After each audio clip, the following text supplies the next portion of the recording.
Hey friends, a little bit of a different intro than normal today. I am not on my microphone in my basement. I'm actually sitting upstairs in my house, recording this on my phone as a voice note next door to a room where both of my boys are having a wrestling match. So if you hear crashing into walls or yelling, did you just hear that?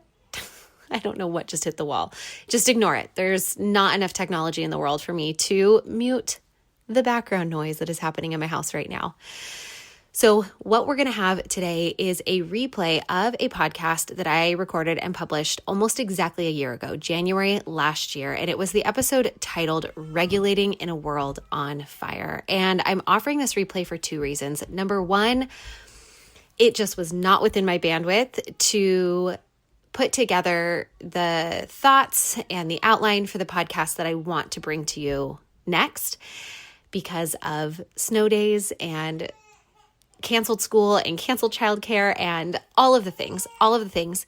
And while this episode uses the examples of last year's California wildfires and a variety of different things going on in the world that felt like chaos and catastrophe, I feel like so much of what is offered in this episode still applies now, today, a year later, especially this week in the United States. I know a lot of us are feeling a measure of uneasiness, of overwhelm, of frustration. And so without further ado, I am going to invite you to re-listen to this. Again, knowing a lot of the examples are dated from a year ago, and just see if there's anything new to take from it, if there's anything that feels particularly resonant for you. Maybe this will be the first time you're hearing this episode. But here is a conversation on how to regulate in a world that feels like it's on fire.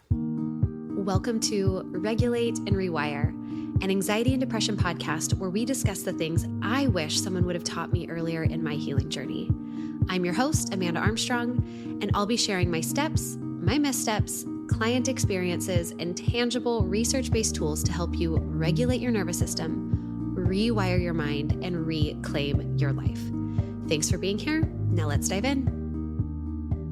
Hi friends, welcome back and Happy New Year, because this is my first podcast of the new year. I don't know how many of you noticed, but there was no podcast last week for the first time in 2 years.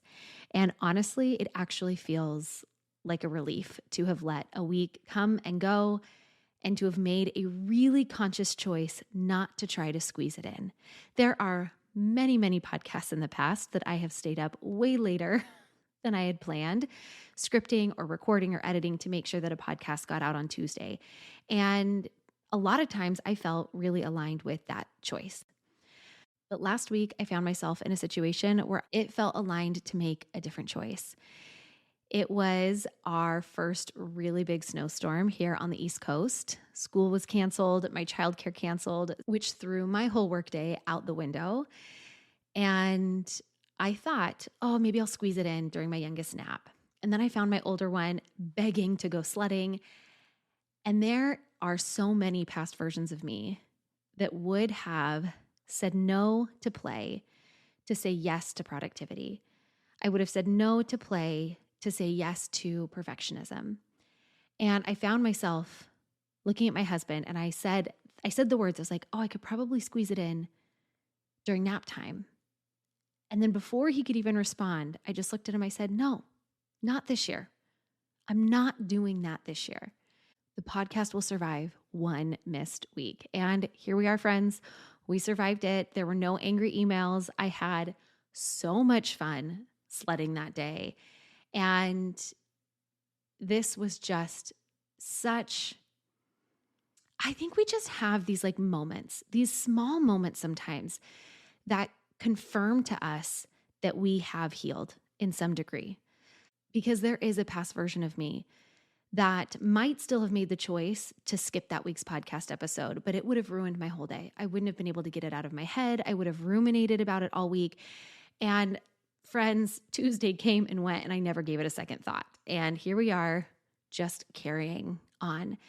And so I just want to take a moment right here to just acknowledge this for me as an invitation for you for two things. Number one, can you pause for just a moment in those small moments where you didn't fall into that old pattern, or maybe you caught yourself and were able to correct the old pattern, and to recognize that for what it is, as the fruits of your labor in your healing journey, and also as an invitation that maybe this year is the year that you do step outside of some of those patterns. Now, I wish I was going to continue in this really uplifting and positive direction for today's conversation, but what actually feels really important for me to talk about today is to turn towards the many heavy hearts right now for so many different reasons. And even though this isn't the most positive note to be entering the new year on, it is a real one. It's an important one.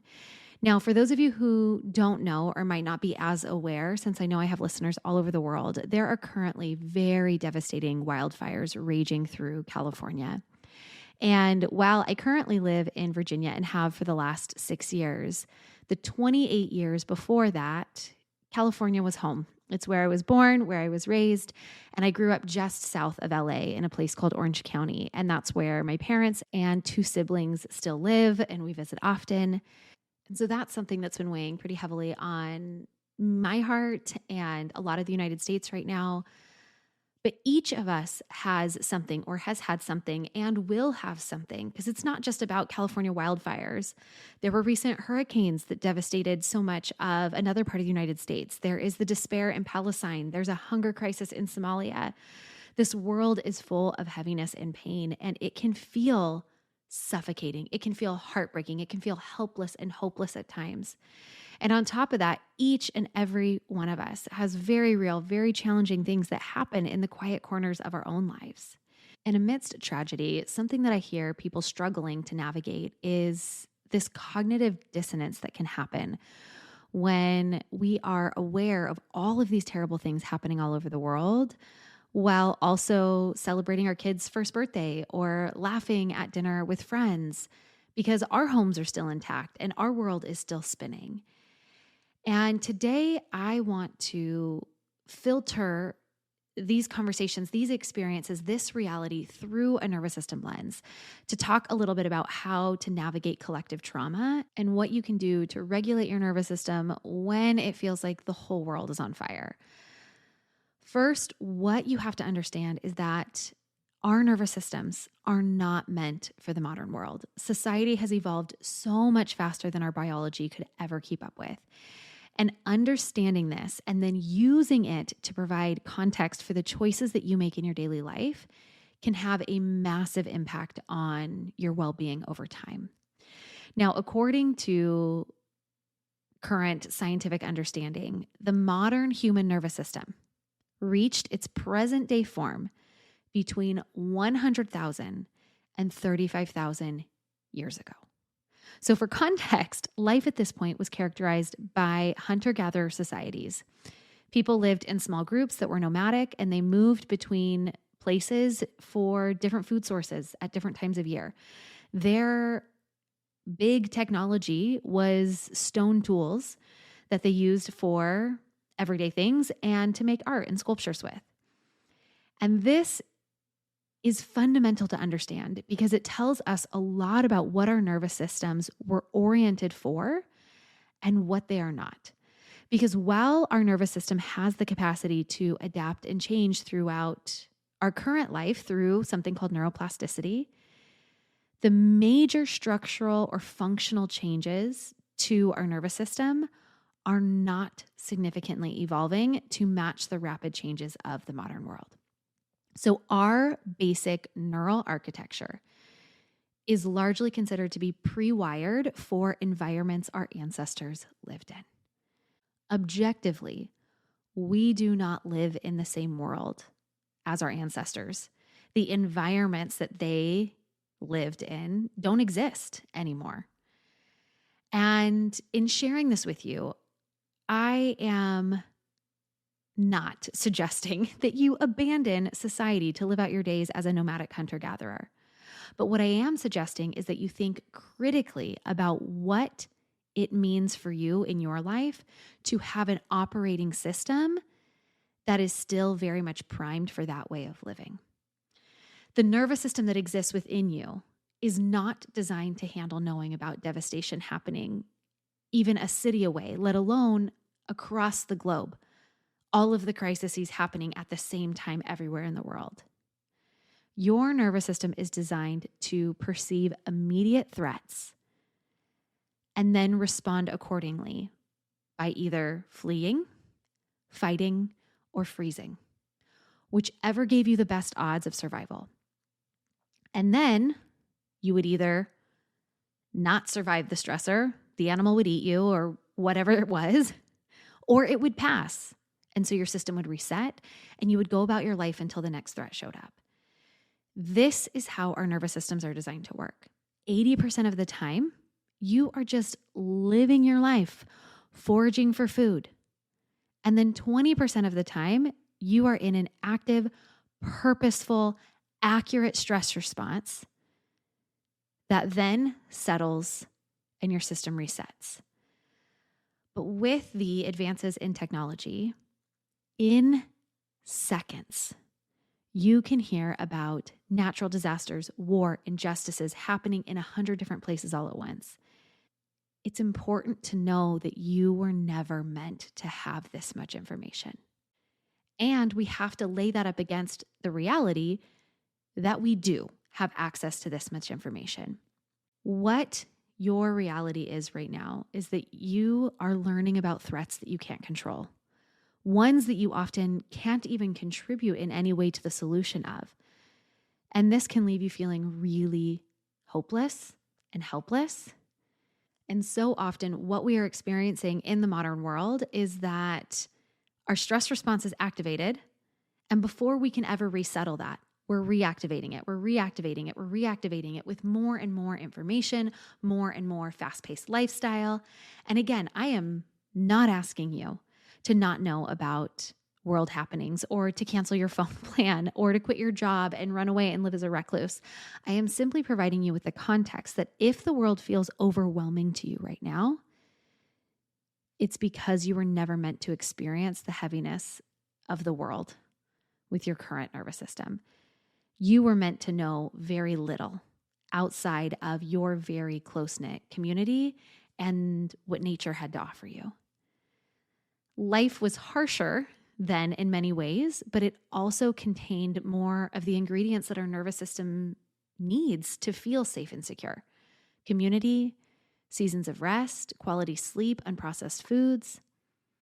But then again, our reality still remains that we live in this modern world, one that is on fire in many ways. And so the question you might be asking is like, okay, so what now? Understanding your physiology helps you to navigate the modern world with more agency. Put your phone down. You have enough information about what's happening. You do not need to keep scrolling and keep watching the devastation that's out of your reach. If you are not intentionally collecting more information to help you take action, then you are just leading to more collective dysregulation. In the face of an initial stress response, we are primed to take action. Where we get stuck in states of shutdown or hopelessness is because so often there's no action to take, and yet we still continue to consume the devastation. So here are some suggestions that I have on how to operate with an old world nervous system, living in a modern world with really hard things happening.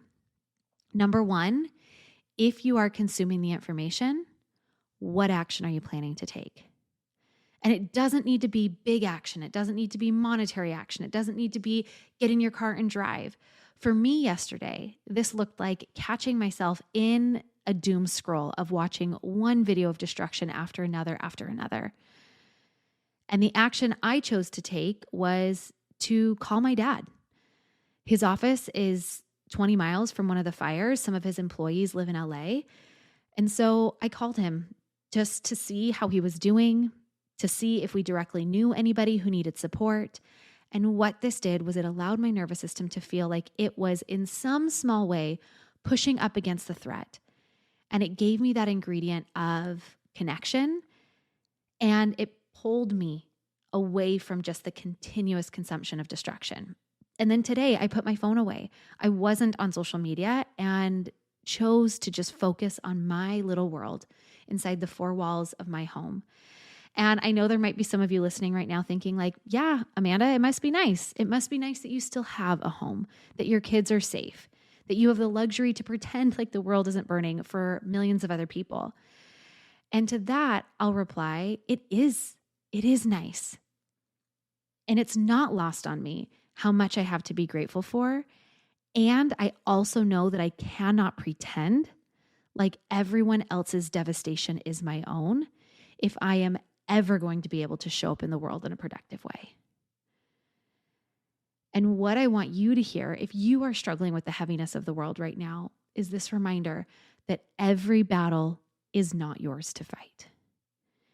There is a skill, a critical skill, in learning how to hold other people's disaster within you tenderly without it weighing on you so heavily. The other part of this is permission I want to give you for the reality that in deep devastation, for one person, another person might be having their best day, or even amidst your own deep devastation, you can have pockets of good and joy and light. I've shared pretty openly about some of the deepest moments of grief that I've experienced in the last few years. In my deepest grief of losing one child, I still found myself the next day laughing with my other son who was Earthside. It's why often in war-torn countries, we see pictures of children who are playing. We have to find both. You have to balance out the stressors with supporters, or else your nervous system will move into a shutdown state. And so if you are somebody who is feeling some of that cognitive dissonance of so much devastation happening in the world alongside you having a good day, and there's guilt there or there's shame there, we have to find both. Now, suggestion number 2 that I want to make is to create clear boundaries around your information consumption. Maybe that means picking specific times to check the news, maybe once in the morning or after your workday.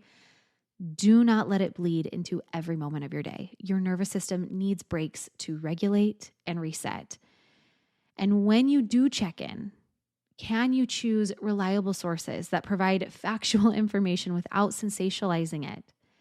Media outlets often capitalize on our nervous system's tendency to fixate on threats. They know exactly which buttons to push to keep us engaged, but that engagement often comes at the cost of our mental health. So be mindful of that. Suggestion number 3 is to focus on what I call your sphere of influence. This is about identifying what you actually can control or impact. Maybe you can't stop the wildfires, but can you check on a neighbor? Maybe you can donate to relief efforts, engage in a small act of service. My husband decided he was going to shovel our neighbor's driveway. You can make dinner for a friend, or even turn your action towards creating your own emergency preparedness plan. My husband and I sat down and we said, okay, do we know if we had 15 minutes, what's the box we grab? And we realized we didn't. And so instead of me ruminating in watching my California home just burn and knowing that there's very little action I can take from so far away, we've decided to turn this nervous system's need to mobilize, to take action into, can we control the controllables? Can we create a system within our own home to help us feel more prepared? Taking concrete actions, even small ones, helps your nervous system to feel less helpless. My 4th suggestion is something I've already hinted to, but it is to lean into your community spaces. Our ancestors dealt with hardship in tight-knit groups, not in isolation scrolling through social media. Can you call a friend, Join a support group, connect with others who are working towards solutions or who have been through similar experiences as you. Be in collective healing spaces. Remember that nervous system co-regulation is one of our most powerful tools for managing stress. And just echoing this with a personal story to illustrate this point, a few years ago, when I was dealing with some of the heaviest personal challenges I've been through, I found myself constantly scrolling through social media, finding similar situations in other people's lives. And I thought I was staying informed or showing solidarity. But really, I was just re-traumatizing myself over and over and over again. In facing their familiarity, I was just re-experiencing my own. It wasn't until I started setting boundaries and focusing on direct, meaningful actions that I began to be more regulated and was actually able to help myself and others. And I've heard a similar sentiment from so many people who recently experienced a ton of devastation and lost their homes to a hurricane. If you are struggling because of your own lived experience that feels too similar to what you're seeing in the world, it's okay. It is okay to step aside and to tend to your own wounds without feeling obligated to re-engage in the wounds of others that just hit a little too close to home. And the last thing that I'll offer is something called conscious oscillation or pendulation. And this means to intentionally move between engagement with difficult realities and then periods of rest and joy, because your nervous system needs both. It is okay. Actually, it is vital to laugh, to celebrate, to create, to find joy, even when there is suffering in the world. And this isn't about ignoring reality. It is about maintaining the resilience to face it. And again, some of you might be thinking, but isn't this just privilege to be able to turn away from some of these problems? And you're right. It absolutely is a privilege to have that choice. But here is what I have learned both as a mental health professional and as somebody who has navigated my own devastation. We have to be strategic about how we carry the weight of the world. When you're on an airplane, they always tell you, put on your own oxygen mask first before helping others. This isn't selfish, it is vital. Because if you pass out from lack of oxygen, you can't help anybody. And the same principle applies to our nervous system regulation. If you are dysregulated, you are in no position to be a stable support for others in need. And I want to remind you that your body doesn't know the difference between scrolling through devastating news and actually being in immediate danger. Both activate your threat response system.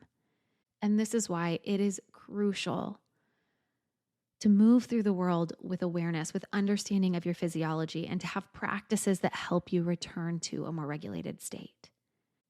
And as we wrap up the conversation today, I want to leave you with this thought.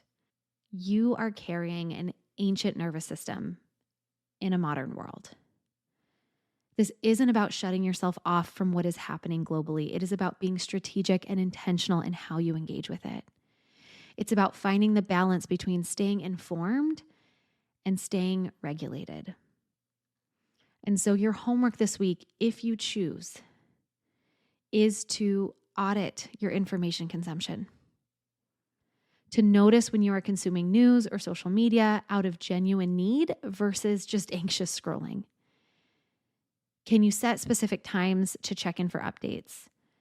And most importantly, can you pair your awareness of global challenges with either concrete action, let your nervous system play out that stress response, face it in some way, and to pair it with the other things that our nervous system needs to thrive. Genuine social connection, play, time in nature, movement, deep breaths. When you find yourself in moments of heightened activation, pause and think, okay, what does this system that's 35,000 years old, my hardwiring is 35,000 years old, What does it need right now to settle, to feel safe? More often than not, getting outside and going for a walk, or turning to some form of community and connection are what helps our system to settle the quickest. And ultimately, my hope in this conversation was to provide some context for if you're feeling a little extra anxious these days, if you are feeling a little extra heaviness. That makes sense. That makes perfect sense. But if you allow that extra activation or that heaviness to go unchecked for too long, it is going to wear your system down. And being mindful of that can help you to show up with a little more intentionality, because we need each other now, I think, more than ever. In a progressive modern society that is more and more often separating us than building stronger communities. And we need to live in opposition to that, to choose different than that default for the sake of our and all of the people around us, for our well-being. Now, today's 3 key takeaways is number 1, our nervous system evolved for a world of immediate local threats, not the constant stream of global catastrophes that we now face through modern technology. And understanding this mismatch helps explain why we feel overwhelmed. And please let it also give you permission to set some boundaries. Takeaway number 2 is to balance information and regulation. Limit consumption. Take meaningful action when you can, and prioritize rest and joy to keep your nervous system balanced. And number 3 is an echo of this, and a reminder that finding joy and allowing moments of lightness during dark times is not privilege or denial so much as it is a biological necessity for nervous system regulation. This conscious oscillation between engagement and rest helps us to stay resilient and effective as we face the modern world. All right, friends, that's it for today. And truly, I am sending as much hope and healing as I possibly can out into the world and to you. I'll see you next week. Thanks for listening to another episode of the Regulate and Rewire podcast. If you enjoyed what you heard today, please subscribe and leave a 5-star review to help us get these powerful tools out to even more people who need them. And if you yourself are looking for more personalized support in applying what you've learned today, consider joining me inside Rise, my monthly mental health membership and nervous system healing space, or apply for our one-on-one anxiety and depression coaching program, Restore. I've shared a link for more information to both in the show notes. Again, thanks so much for being here, and I'll see you next time.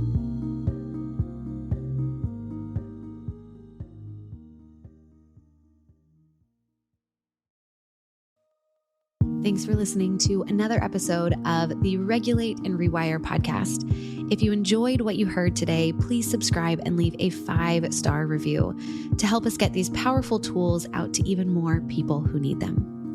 And if you yourself are looking for more personalized support in applying what you've learned today, consider joining me inside Rise, my monthly mental health membership and nervous system healing space, or apply for our one-on-one anxiety and depression coaching program, Restore.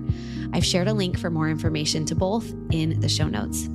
Again, thanks so much for being here, and I'll see you next time.